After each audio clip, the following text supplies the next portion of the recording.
Oh my God, where do you start when it comes to shopping as a newbie?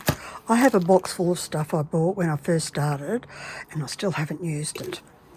And you'll become overwhelmed with choices, particularly when you go onto a website that's selling pretty things. So I'll go over the sorts of things you might want to buy when we launch into my very first garden pot. Of course you want a garden pot, not too big. This is enough because we're talking 3D here, so this will be a challenge. But there are some nifty tricks that help you get through it. Then, of course, you'll want to buy your, or unless you have them in the garden.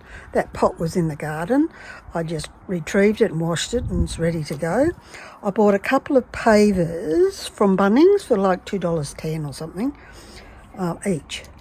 So that's a really good place to start because we're not building a masterpiece here, we're learning. So that's a really good place to start.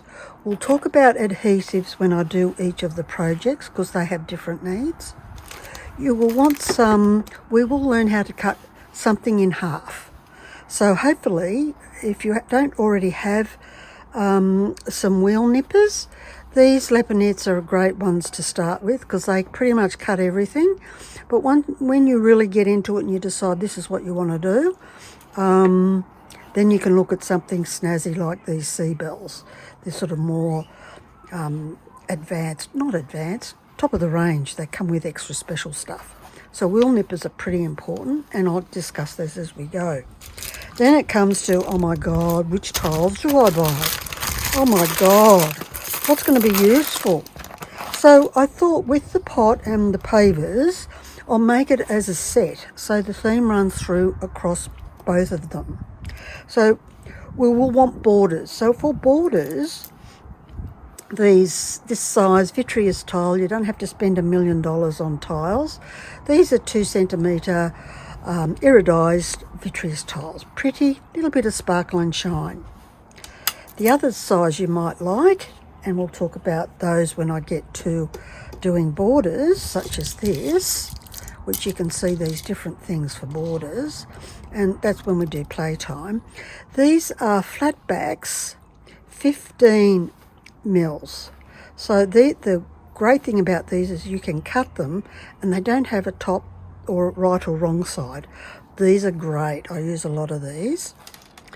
And what I've done with this lot is get opposite colours. So blue and orange are opposite, so they naturally go together, and then something else to go with it, and it'll probably be, I don't know, creamy colour. I'll change my mind as we go along, so there's no point in saying. So decide on the squares you want. Squares being, this would be the top, a great fit, plenty of space to move around.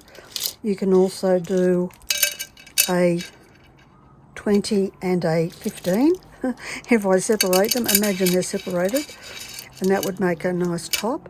Avoid using the big ones, like I got some out, the big ones that are about the same width as that, because they're too big for a little pot. I think they overwhelm your little pot. And this is a double run of the 20 mil. Now it looks like it might be too big, but no it isn't, because we have this thing here to deal with, and there's ways to deal with that.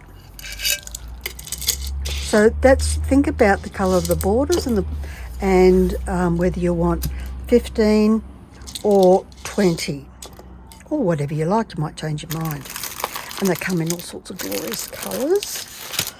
The other thing I thought I would be doing is flowers. So I've just bought a packet of every colour. What are these ones called? Blossom. So you get a wobbly shape that makes great centres, and petals. Because the reason I want to do that, but not red ones for the pot, because this cactus, the reason I'm making the pot, has the most glorious red flowers. So I'm thinking yellow and orange flowers around the pot will look gorgeous. So I got a couple of packets of those. So they're called Blossom. You might want to do formal shapes like these teardrops, formal shapes, and you want about 6 or so of those in for flowers. And I'll show you nifty tricks for that. You might want snazzy flower centres. So by snazzy I mean a bit blingy. Here I've got some mirror, little round mirrors. They look great on flowers. There are these small petals also. Pick a couple of shapes, don't go mad at this point in time, because whatever we pick, I'm going to use on all of the pots, but you can do whatever you want. So there are that sort of shape that you'll find handy.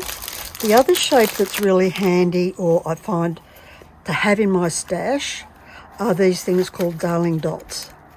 I've tried halfway collecting all the colours, and what's really great about these is when you start learning mosaics and doing spaces, do I need to put a tile in something, use your little pinky to put your finger in, and if there's a gap that you can put your finger in, you just pop a darling dot in there and problem is solved. But they also look great as features. So you can see how lovely that will be as a border, along with the petal shapes. But I also got blingy ones of those somewhere. I've got silver. Here they are. They're just lovely. Shopping is such fun. After a while, you'll end up with heaps of different stuff and you'll know what you like. Pick a couple, not all. What else is there? Oh, hearts are great as well. So hearts, these are particularly good hearts because you can do all sorts of things with these hearts. And if you look in the guides, you'll see amazing things done with hearts. So on this one, I use them as a part of a border, but they make wonderful flowers, daisies, all sorts of different flowers. So I think that's pretty cute. And it's different. So we've got hearts, darling dots, and 20 mil vitreous tiles, iridized vitreous tiles for that. So that's pretty much will get you going really well. And it's very easy to start impulse buying. I'm an impulse buyer, so that's why I have way too many things. If I'm doing a lot, so here I'm doing a lot for you guys, I'm going to be doing these flowers, and there's a reason why I've stuck them. That's a nifty trick we'll learn all about when we do 3D mosaics on a pot. We don't need them for that one. So enjoy your shopping. If you get stuck or overwhelmed, take a step back and go, what colours do I want? I don't want more than 3 colours. So I'm going to go red, orange and white, or red, orange and blue, or whatever colours you want. So for me, I'm going to pick your main colour, then add a complementary colour of some sort, or a contrasting colour.